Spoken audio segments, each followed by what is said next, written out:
प्रभु की स्तुति। आप इस चैनल को रोजाना सुनकर 1 साल में बाइबल पढ़ सकते हैं। Please subscribe and support. आज के बाइबल अध्याय यहोशू अध्याय 19। यहोशू अध्याय 19। दूसरी चिट्ठी शमून के नाम पर अर्थात शिमोनियों के कुल के अनुसार उनके गोत्र के नाम पर निकली और उनका भाग यहूदियों के भाग के बीच में ठहरा। उनके भाग में ये नगर है अर्थात बेरशेबा, शेबा, मालाद, हसरशुआल, बाला, एसेम, एलतोलद, बतूल, होरमा, सिकलग, बेतमरकाबोत, हसरशोसा, बेतलबाओत और शारूहेन। ये 13 नगर और इनके गांव उन्हें मिले। फिर एन, रिमोन, एतेर और आशान, ये 4 नगर गांव समेत, और बालतबेर जो दक्षिण देश का रामा भी कहलाता है, वहां तक इन नगरों के चारों ओर के सब गांव भी उन्हें मिले। शिमोनियों के गोत्र का भाग उनके कुलों के अनुसार यही ठहरा। शिमोनिया का भाग तो यहूदियों के अंश में से दिया गया, क्योंकि यहूदियों का भाग उनके लिए बहुत था। इस कारण शिमोनियों का भाग उन्हीं के भाग के बीच ठहरा। तीसरी चिट्ठी जुबलूनियों के कुल के अनुसार उनके नाम पर निकली और उनके भाग का सिवाना सारित तक पहुंचा, और उनका सिवाना पश्चिम की ओर मरला को चढ़कर दब्बेतशेत को पहुंचा और योकनाम के सामने के नाले तक पहुंचा। फिर सारित से वह सूर्योदय की ओर मुड़कर किसलो ताबोर के सिवान तक पहुंचा और वहां से बढ़ते बढ़ते दाबरत में निकला और यापी की ओर जा निकला। वहां से वह पूरब की ओर आगे बढ़कर गथेपेर और इत्कासिन को गया और उस रिम्मोन में निकला जो नेया तक फैला हुआ है। वहां से वह सिवाना उसकी उत्तर की ओर से मुड़कर हन्नातोन पर पहुंचा और इप्तहेल की तराई में जा निकला। कत्तात, नहलाल, शिमरोन, इदला और बेतलहेम, ये 12 नगर उनके गांव समेत उसी का भाग ठहरे। जुबलूनियों का भाग उनके कुल के अनुसार यही ठहरा और उसमें अपने अपने गांव समेत यही नगर है। चौथी चिट्ठी इस्साकारियों के कुल के अनुसार उनके नाम पर निकली और उनका Siwana Israel, कस्सुलोत, शुनेम, एपारैम, शिओन, अनाहरत, रब्बित, किश्योत, Abyss, रेमेत, Engannim, Enhaddah और बेतसेस तक पहुंचा। फिर वह सिवाना ताबोर, शहसुमा और बेत शेमेश तक पहुंचा और उनका सिवाना यरदन नदी पर जा निकला। इस प्रकार उनको 16 नगर अपने अपने गांव समूह समेत मिले। कुलों के अनुसार इस्साकारियों को ये गोत्र का भाग नगरों और गांव समेत यही ठहरा। पांचवी चिट्ठी आशेरियों के गोत्र के कुलों के अनुसार उनके नाम पर निकली। उनके सिवानों में हलकत, हली, बेतेन, अक्षाप, अल्लामेलेक, अमाद, मिशाल ये थे, और वह पश्चिम की ओर कार्मेल तक और शिहोरलीनात तक पहुंचा। फिर वह सूर्यास्त की ओर मुड़कर बेत दागोन को गया और जबलून के भाग तक और इप्तहेल की तराई से उत्तर की ओर होकर बेतेमेक और नीयल तक पहुंचा और उत्तर की ओर जाकर काबुल पर निकला। और वह एबोन, रहोब, हम्मोन और काना से होकर बड़े सिदोन को पहुंचा। वहां से वह सिवाना मुड़कर रामा से होते हुए सोर नाम गढ़वाले नगर तक चला गया। फिर सिवाना होसा की ओर मुड़कर और अकजीब के पास के देश में होकर समुद्र पर निकला उम्मा, अपेक और रहोब भी उनके भाग में ठहरे। इस प्रकार 22 नगर अपने अपने गांव समेत उनको मिले। कुलों के अनुसार आशीरियों के गोत्र का भाग नगरों और गांवों समेत यही ठहरा। छठवीं चिट्ठी नप्तालियों के कुल के अनुसार उनके नाम पर निकली और उसका सिवाना हेलेब से और साननीम के बाज वृक्ष से, अदामी नेकेब और यब्नेल से होकर और लक्कुम को जाकर यर्दन पर निकला। वहां से वह सिवाना पश्चिम की ओर मुड़कर अजनो ताबोर को गया और वहां से हुक्कोक को गया और दक्षिण और जुबलून के भाग तक और पश्चिम की ओर आशेर के भाग तक और सूर्यास्त की ओर यहूदा के भाग के पास की यर्दन नदी पर पहुंचा। और उनके गढ़वाले नगर ये है, अर्थात सिद्दीम, सेर, हम्मत, रक्कत, किनेरेत, अदामा, रामा, हासोर, केदेश, Edrei, एन्हासेर, iron, Migdalel, Horem, Bethanath और बेतशेमेश। ये 19 नगर गांव समेत उनको मिले। कुलों के अनुसार नप्तालियों के गोत्र का भाग नगरों और उनके गांव समेत यही ठहरा। 7वीं चिट्ठी कुलों के अनुसार दानियों के गोत्र के नाम पर निकली और उनके गांव के भाग के सिवान में सोरा, एश्ताओएल, इर्शेमेश, शालबीन, अय्यालोन, इतला, एलोन, तिम्ना, एक्रोन, एलतके, गिब्बतोन, बालात, यहूद, बने बरक, कत्रिमोम, मेयरकोर्न और रक्कोन ठहरे। और यापो के सामने का सिवाना भी उनका था और दानियों का भाग इससे अधिक हो गया, अर्थात दानी लेशेम पर चढ़कर उसे लड़े और उसे लेकर तलवार से मार डाला और उसको अपने अधिकार में करके उसमें बस गए और अपने मूल पुरुष के नाम पर लेशेम का नाम दान रखा। कुलों के अनुसार दानियों के गोत्र का भाग नगरों और गांवों समेत यही ठहरा। जब देश का बांटा जाना सिवानों के अनुसार निपट गया, तब इस्राएलियों ने नून के पुत्र यहोशू को भी अपने बीच में एक भाग दिया। यहोवा के कहने के अनुसार उन्होंने उसको उसका मांगा हुआ नगर दिया। यह एप्रेम के पहाड़ी देश में का विम्नस्तेरह है और वह उस नगर को बसाकर उसमें रहने लगा। जो भाग अलीआजर याजक और नून के पुत्र यहोशू और इस्राएलियों के गोत्रों के घरानों के पुरुषों के मुख्य पुरुषों ने शिलो में मिलाप वाले तंबू के द्वार पर यहोवा के सामने चिट्ठी डाल के बांट दिए, वह यही है। निदान उन्होंने देश विभाजन का काम निपट दिया। यहोशू अध्याय 20। यहोशू अध्याय 20। फिर यहोवा ने यहोशू से कहा, इस्राएलियों से यह कह कि मैंने मूसा के द्वारा तुमसे शरण नगरों की जो चर्चा की थी उसके अनुसार उनको ठहरा लो, जिससे जो कोई भूल से बिना जाने किसी को मार डाले वह उनमें से किसी में भाग जाए। इसलिए वे नगर खून के पलटा लेने वाले से बचने के लिए तुम्हारे शरण स्थान ठहरे।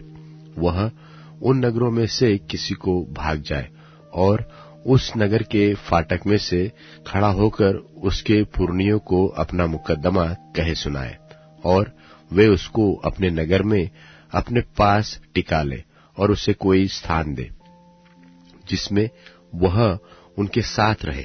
और यदि खून का पलटा लेने वाला उसका पीछा करे तो वे यह जानकर कि उसने अपने पड़ोसी को बिना जाने और पहले उससे बिना बैर रखे मारा, उस खूनी को उसके हाथ में न दे।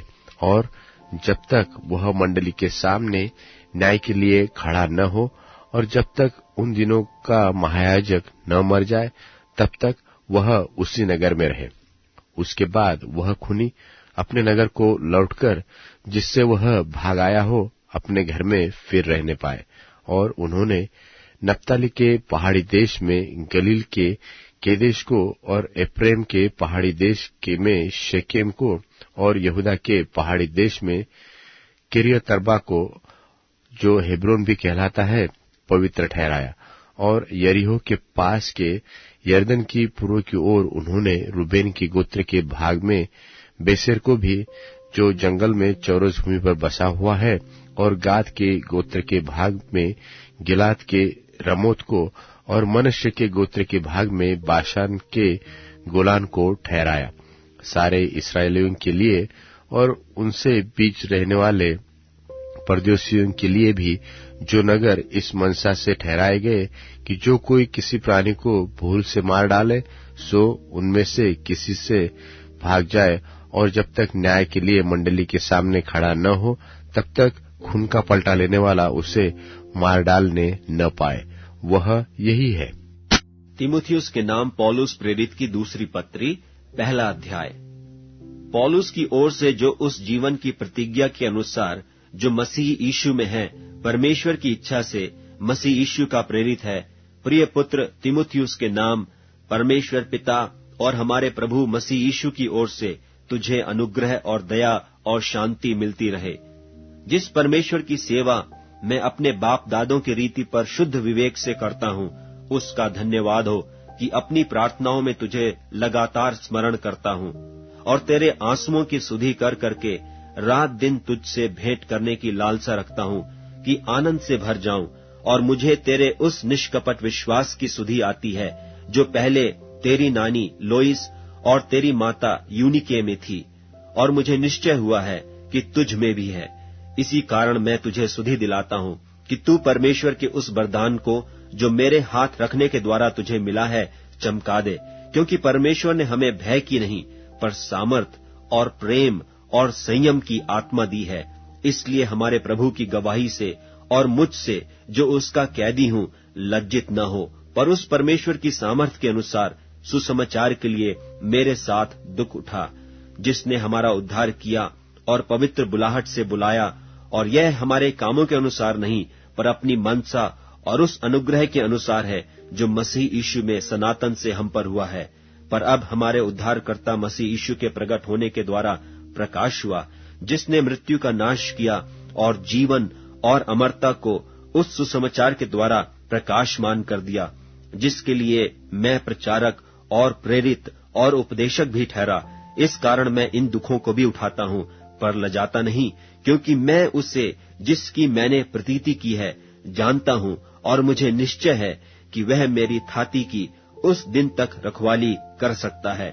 जो खरी बातें तूने मुझसे सुनी हैं, उनको उस विश्वास और प्रेम के साथ जो मसीह यीशु में है अपना आदर्श बनाकर रख, और पवित्र आत्मा के द्वारा जो हम में बसा हुआ है इस अच्छी थाती की रखवाली कर। तू जानता है कि आसिया वाले सब मुझसे फिर गए हैं, जिनमें फूगिलुस और हिरमुगिनेस हैं। उनेसिफुरुस के घराने पर प्रभु दया करे, क्योंकि उसने बहुत बार मेरे जी को ठंडा किया और मेरी जंजीरों से लज्जित न हुआ। पर जब वह रोमा में आया तो बड़े यत्न से ढूंढकर मुझसे भेंट की। प्रभु करे कि उस दिन उस पर प्रभु की दया हो, और जो जो सेवा उसने इफसुस में की है उन्हें भी तू भली भांति जानता है। तीमुथियुस के नाम पौलुस प्रेरित की दूसरी पत्री, दूसरा अध्याय। इसलिए हे मेरे पुत्र, तो उस अनुग्रह से जो मसीह यीशु में है बलवंत हो जा, और जो बातें तूने बहुत गवाहों के सामने मुझसे सुनी है उन्हें विश्वासी मनुष्यों को सौंप दे, जो औरों को भी सिखाने के योग्य हों। मसीह यीशु के अच्छे योद्धा की नाई मेरे साथ दुख उठा। जब कोई योद्धा लड़ाई पर जाता है तो इसलिए कि अपने भर्ती करने वाले को प्रसन्न करे, अपने आप को संसार के कामों में नहीं फंसाता। फिर अखाड़े में लड़ने वाला यदि विधि के अनुसार न लड़े तो मुकुट नहीं पाता।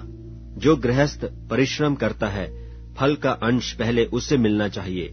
जो मैं कहता हूँ उस पर ध्यान दे, और प्रभु तुझे सब बातों की समझ देगा। यीशु मसीह को स्मरण रख, जो दाऊद के वंश से हुआ और मरे हुओं में से जी उठा, और यह मेरे सुसमाचार के अनुसार है, जिसके लिए मैं कुकर्मी की नाई दुख उठाता हूँ, यहाँ तक कि कैद भी हूँ, परंतु परमेश्वर का वचन कैद नहीं। इस कारण मैं चुने हुए लोगों के लिए सब कुछ सहता हूँ कि वे भी उस उद्धार को जो मसीह यीशु में है अनंत महिमा के साथ पाएं। यह बात सच है कि यदि हम उसके साथ मर गए हैं तो उसके साथ जिएंगे भी। यदि हम धीरज से सहते रहेंगे तो उसके साथ राज्य भी करेंगे। यदि हम उसका इनकार करेंगे तो वह भी हमारा इनकार करेगा। यदि हम अविश्वासी भी हों तो भी वह विश्वास योग्य बना रहता है, क्योंकि वह आप अपना इनकार नहीं कर सकता। इन बातों की सुधि उन्हें दिला और प्रभु के सामने चिता दे कि शब्दों पर तर्क वितर्क न किया करें, जिनसे कुछ लाभ नहीं होता, वरन सुनने वाले बिगड़ जाते हैं। अपने आप को परमेश्वर का ग्रहण योग्य और ऐसा काम करने वाला ठहराने का प्रयत्न कर जो लज्जित होने न पाए और जो सत्य के वचन को ठीक रीति से काम में लाता हो। पर अशुद्ध बकवाद से बचा रहे, क्योंकि ऐसे लोग और भी अभक्ति में बढ़ते जाएंगे और उनका वचन सड़े घाव की नाई फैलता जाएगा। हुमिनियुस और फिलेतुस उन्हीं में से हैं, जो यह कहकर कि पुनरुत्थान हो चुका है सत्य से भटक गए हैं और कितनों के विश्वास को उलट पुलट कर देते हैं। तो भी परमेश्वर की पक्की नींव बनी रहती है और उस पर यह छाप लगी है कि प्रभु अपनों को पहचानता है और जो कोई प्रभु का नाम लेता है वह अधर्म से बचा रहे। बड़े घर में न केवल सोने चांदी ही के, पर काठ और मिट्टी के बर्तन भी होते हैं, कोई कोई आदर और कोई कोई अनादर के लिए। यदि कोई अपने आप को इनसे शुद्ध करेगा तो वह आदर का बर्तन और पवित्र ठहरेगा और स्वामी के काम आएगा और हर भले काम के लिए तैयार होगा। जवानी की अभिलाषाओं से भाग और जो शुद्ध मन से प्रभु का नाम लेते हैं उनके साथ धर्म और विश्वास और प्रेम और मेल मिलाप का पीछा कर। पर मूर्खता और अविद्या के विवादों से अलग रह, क्योंकि तू जानता है कि उनसे झगड़े होते हैं। और प्रभु के दास को झगड़ालू होना न चाहिए, पर सबके साथ कोमल और शिक्षा में निपुण और सहनशील हो और विरोधियों को नम्रता से समझाए। क्या जाने परमेश्वर उन्हें मन फिराव का मन दे कि वे भी सत्य को पहचाने और इसके द्वारा उसकी इच्छा पूरी करने के लिए सचेत होकर शैतान के फंदे से छूट जाए। भजन संहिता अध्याय 104। भजन संहिता अध्याय 104। हे मेरे मन, तू यहोवा को धन्य कह। हे मेरे परमेश्वर यहोवा, तू अत्यंत महान है। तू विभव और ऐश्वर्य का वस्त्र पहने हुए है। वह उजियाले को चादर की नाई ओढ़े रखता है। वह आकाश को तंबू के समान ताने रखता है। वह अपनी अटारियों की कड़ियां जल में धरता है और मेघों को अपना रथ बनाता है और पवन के पंखों पर चलता है। वह पवनों को अपने दूत और धधकती आग को अपने टहलुए बनाता है। उसने पृथ्वी को उसकी नींव पर स्थिर किया है, ताकि वह कभी न डगमगाए। तूने उसको गहरे सागर से ढांप दिया है, मानो वस्त्र से। जल पहाड़ों के ऊपर ठहर गया, तेरी घुड़की से वह भाग गया। तेरे गरजने का शब्द सुनते ही वह उतावली करके बह गया। वह पहाड़ों पर चढ़ गया और तराई के मार्ग से उस स्थान में उतर गया जिसे तूने उसके लिए तैयार किया था। तूने एक सिवान ठहराया जिसको वह नहीं लांघ सकता है और न फिरकर स्थल को ढांप सकता है। वह नालों में से सोतों को बहाता है, वे पहाड़ों के बीच से बहते हैं। उनसे मैदान के सब जीव जंतु जल पीते हैं। जंगली गधे भी अपनी प्यास बुझा लेते हैं। उनके पास आकाश के पक्षी बसेरा करते और डालियों के बीच में से बोलते हैं। वह अपनी अटारियों में से पहाड़ों को सींचता है। तेरे कामों के फल से पृथ्वी तृप्त रहती है। वह पशुओं के लिए घास और मनुष्य के काम के लिए अन्नादि उपजाता है और इस रीति भूमि से भोजन वस्तुएं उत्पन्न करता है। और दाख मधु जिससे मनुष्य का मन आनंदित होता है और तेल जिससे उसका मुख चमकता है और अन्न जिससे वह संभला जाता है, यहोवा के वृक्ष तृप्त रहते हैं। अर्थात लबानोन के देवदार जो उसी के लगाए हुए हैं, उनमें चिड़िया अपने घोंसले बनाती है। लगलग का बसेरा सनोवर के वृक्षों में होता है। ऊंचे पहाड़ जंगली बकरियों के लिए हैं और चट्टाने शापानों के शरण स्थान है। उसने नियत समयों के लिए चंद्रमा को बनाया है। सूर्य अपने अस्त होने का समय जानता है। तू अंधकार करता है, तब रात हो जाती है, जिसमें वन के सब जीव जंतु घूमते फिरते हैं। जवान सिंह आहेर के लिए गरजते हैं और परमेश्वर से अपना आहार मांगते हैं। सूर्योदय होते ही वे चले जाते हैं और अपनी मांदों में जा बैठते हैं। तब मनुष्य अपने काम के लिए और संध्या तक परिश्रम करने के लिए निकलता है। हे यहोवा, तेरे काम अनगिनत है। इन सब वस्तुओं को तूने बुद्धि से बनाया है। पृथ्वी तेरी संपत्ति से परिपूर्ण है। इसी प्रकार समुद्र बड़ा और बहुत ही चौड़ा है और उसमें अनगिनत जलचरी जीव जंतु, क्या छोटे क्या बड़े, भरे पड़े हैं। उसमें जहाज भी आते जाते हैं और लिव्याथान भी, जिसे तूने वहां खेलने के लिए बनाया है। इन सबको तेरा ही आसरा है कि तू उनका आहार समय पर दिया करे। तू उन्हें देता है और वे चून लेते हैं। तू अपनी मुट्ठी खोलता है और वे उत्तम पदार्थों से तृप्त होते हैं। तू मुख फेर लेता है और वे घबरा जाते हैं। तू उनकी सांस ले लेता है और उनके प्राण छूट जाते हैं और वे मिट्टी में फिर मिल जाते हैं। फिर तू अपनी ओर से सांस भेजता है और वे सिरजे जाते हैं और तू धरती को नया कर देता है। यहोवा की महिमा सदा काल बनी रहे। यहोवा अपने कामों से आनंदित होवे। उसकी दृष्टि से ही पृथ्वी कांप उठती है और उसके छूते ही पहाड़ों से धुआं निकलता है। मैं जीवन भर यहोवा का गीत गाता रहूंगा। जब तक मैं बना रहूंगा तब तक अपने परमेश्वर का भजन गाता रहूंगा। मेरा ध्यान करना उसको प्रिय लगे। मैं तो यहोवा के कारण आनंदित रहूंगा। पापी लोग पृथ्वी पर से मिट जाए और दुष्ट लोग आगे को न रहे। हे मेरे मन, यहोवा को धन्य कहे, यह की स्तुति करो।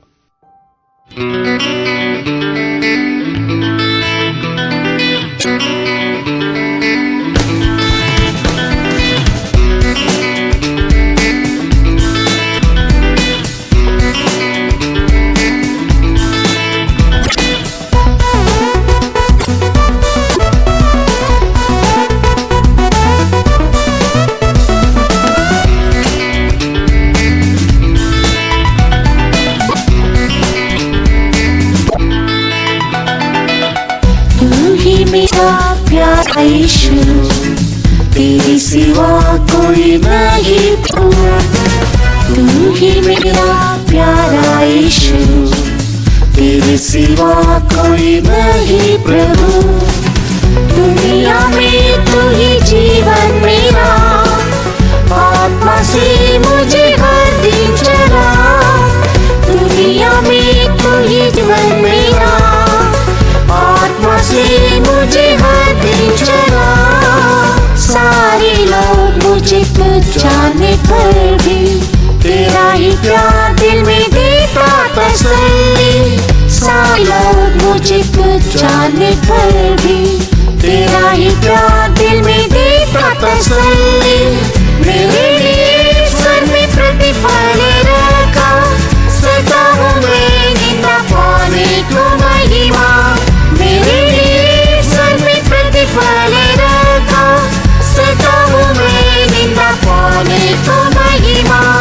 तू ही मेरा प्यारा यीशु, तेरे सिवा कोई नहीं प्रभु।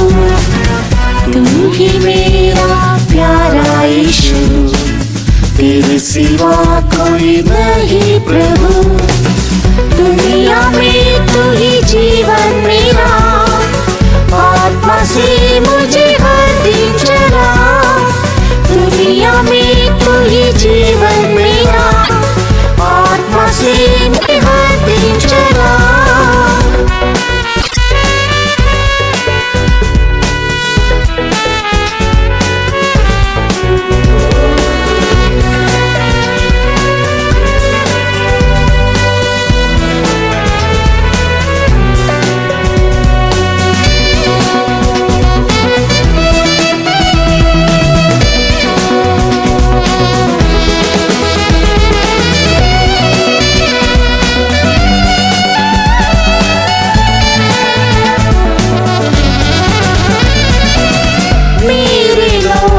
मुझे सताने पर भी मीठी आवाज तेरी शांति है देती। मेरे लोग मुझे सताने पर भी मीठी आवाज तेरी शांति है देती।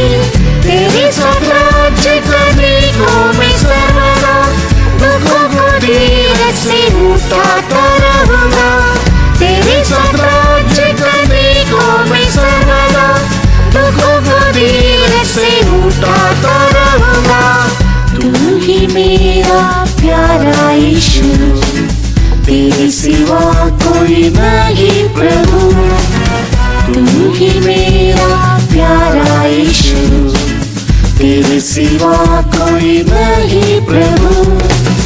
दुनिया में तू ही जीवन मेरा, आत्मा से मुझे हर दिन चला। दुनिया में तू ही जीवन मेरा, आत्मा से मुझे हर दिन चला। विरोधी शैतान हमला करने पर भी तेरी आत्मा मुझे जयवंत करती। विरोधी शैतान हमला करने पर भी तेरी आत्मा मुझे जयवंत करती। आत्मा का परिणाम फल पाया हूँ मैं, देखे छुटकारे के लिए कराता हूँ मैं। आत्मा का परिणाम फल पाया हूँ मैं, देखे छुटकारे के लिए कराता हूँ मैं। तू ही मेरा प्यारा यीशु, तेरे सिवा कोई नहीं प्रभु।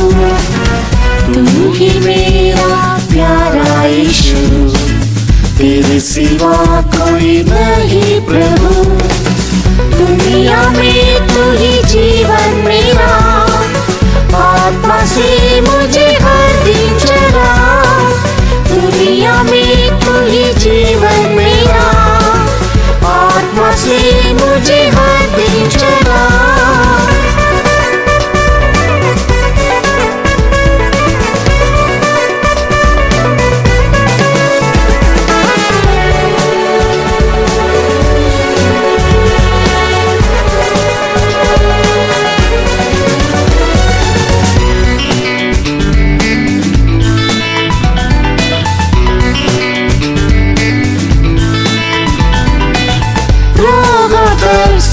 जब मैं पीड़ित होता, तेरे जीवन का वचन चंगाई देता। रोग दर्द से जब मैं पीड़ित होता, तेरे जीवन का वचन चंगाई देता। मरण अपने रूपांतर होने के लिए अपनी शक्ति के प्रभाव से मुझे जिला दे। मरण अपने रूपांतर होने के लिए अपनी शक्ति के प्रभाव से मुझे जिला दे। तू ही मेरा प्यारा यीशु, तेरे सिवा कोई नहीं प्रभु। तू ही मेरा प्यारा यीशु, तेरे सिवा कोई नहीं प्रभु। दुनिया में तू ही जीवन मेरा, आत्मा से मुझे हर दिन चला। दुनिया में तू ही जीवन मेरा, आत्मा से मुझे हर दिन चला। आंसू जब तू पहुँचेगा मेरे, सारे कष्ट मेरे तब मिट जाएंगे। आंसू जब तू पहुँचेगा मेरे, सारे कष्ट मेरे तब मिट जाएंगे। महिमामय चेहरा देखने को तेरा, आशा के साथ मैं प्रतीक्षा करूँगा। महिमामय चेहरा देखने को तेरा, आशा के साथ मैं प्रतीक्षा करूँगा। तू ही मेरा प्यारा यीशु, तेरे सिवा कोई नहीं प्रभु। तू ही मेरा प्यारा यीशु, तेरे सिवा कोई नहीं प्रभु। दुनिया में तू ही जीवन मेरा, आत्मा से मुझे हर दिन चला। दुनिया में तू ही जीवन मेरा, आत्मा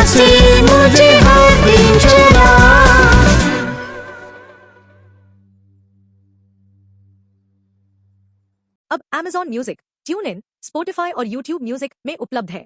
प्लीज फॉलो इट।